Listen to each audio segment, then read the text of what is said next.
Hi guys, in this video we're going to talk about one-step conversions. And to begin that, we're going to talk about some units. And you can probably think of some time units and some distance units and some mass or weight units. And so we're going to list out some of those, and maybe you thought of some different ones, but how about seconds or minutes or centuries? And how about inches or meters or centimeters or miles, and maybe pound or kilogram? And I bet none of you thought of a slug. Okay, a slug is a British unit of mass, and nobody uses it. That's okay. But what's important to notice about these things is that they are not the same size. And that's fine. And some of them are bigger or smaller than the others. And so if we take a foot and a mile and we compare them, I bet you know that a mile is bigger.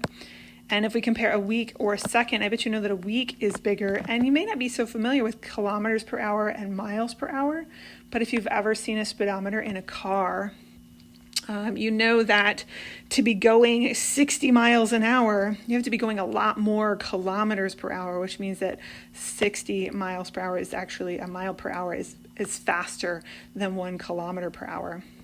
And maybe kilograms and pounds are kind of the same thing. They're actually pretty close in size, but if you hold 1 kilogram in one hand and 1 pound in the other, the kilogram is actually going to feel heavier in your hand because it is a bigger unit.